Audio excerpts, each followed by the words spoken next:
This time from Thessaloniki in Greece. Yeah. We had a really complicated journey this time. Last vlog was from Lisbon, and we flew. Actually, you wanted to be here one day earlier. Yesterday we flew from Lisbon to Munich, and our flight was terribly delayed, and we missed the connection flight and had to stay one night in Munich.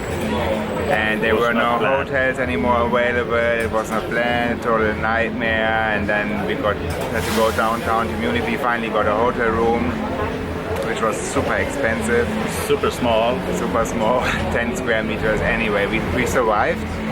But for these cases, actually, we have a travel insurance called World Nomads, and I will put you the link below. It's a really, really good insurance where we can stand behind. We had already many experience with this insurance, and they always paid. This time we hope, of course, that TAP Portugal will pay the bill for the delay, for the hotel, for the transportation, for the dinner, etc. If not, I'm sure World Nomads will take care of it. Anyway, now we are in Thessaloniki.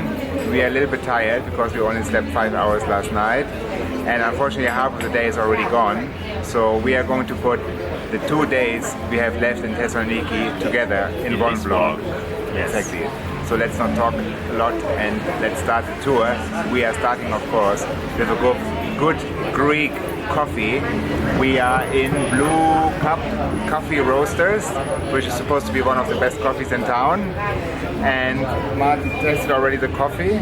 Not yet. Not yet, okay, so let's try the coffee. Blue, the cup is already blue, so that helps maybe. It's good. It's good, very good. And we even got some free cookies. Okay.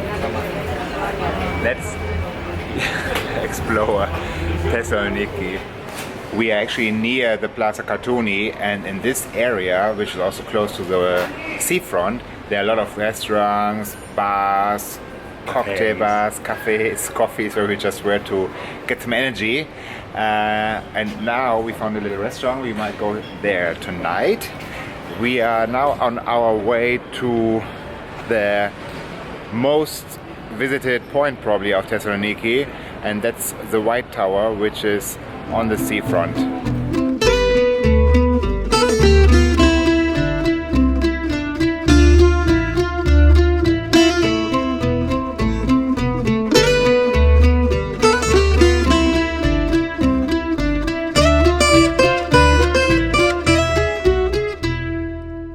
When we arrived today and checked into our apartment, actually it's a super cool apartment, it's called the Orange Bottle Apartment. I will put you also the link in the video description, so when you come to Thessaloniki, check it out. It's only 45 euros and super comfortable cocoa mud bed, king size of course, and with 2 rooms and a huge terrace, very centrally located next to the train station.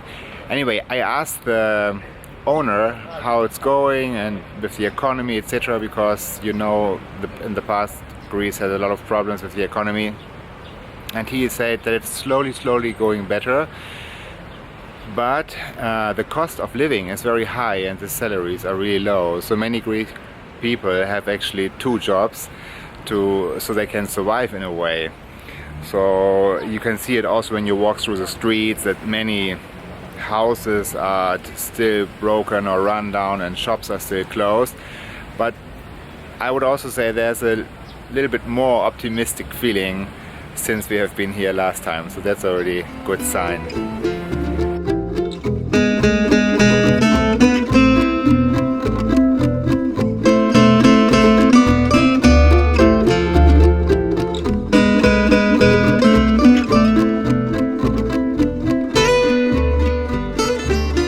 This is the old port of Thessaloniki. This has been beautified, and there are places where you can lay down and enjoy the sun and sleep, or you can have some food in these hipster restaurants and bars. And it has a great view on the city itself, all the way down to the White Tower, which is the favorite landmark of Thessaloniki, and we're going to head there now.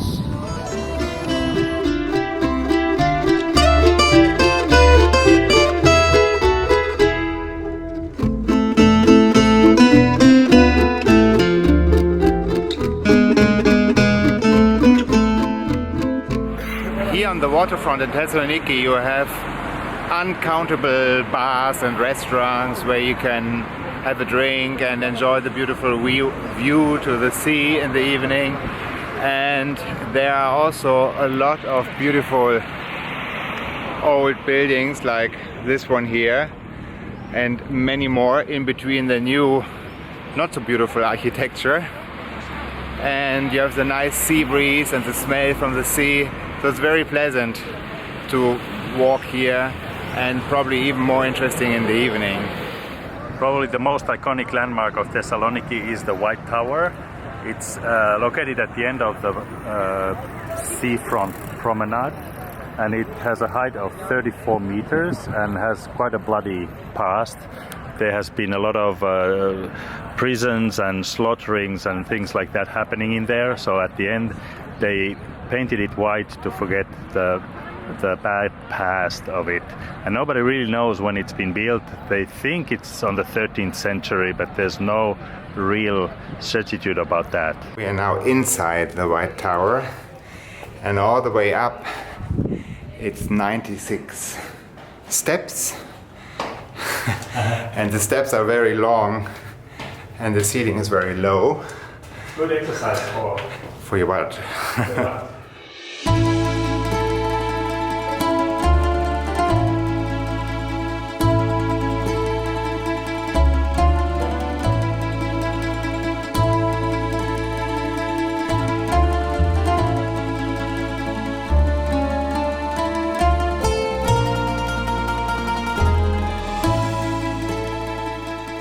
Meanwhile, we spent probably around an hour in the White Tower, 1 hour in the tower.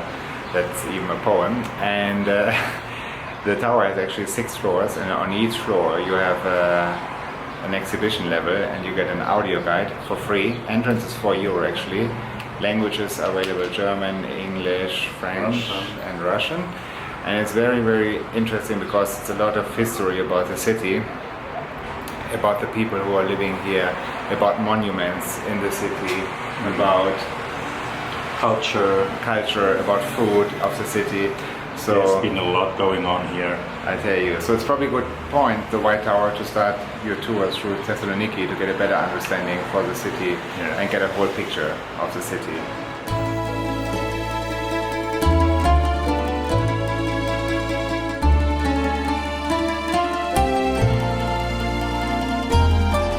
So after the tower, it's getting slowly dark, and I think we gave you already so much information about Thessaloniki that we're gonna close the vlog here. On this nice little pedestrian street with lots of bars and restaurants. And we will make another one for you tomorrow. I have to speak a little bit louder because there's a bar. So it's better short episodes than long episodes. So please press the like button. See you soon in the next vlog, also from Thessaloniki. Thank you very much for watching. Safe travels always. Always, bye.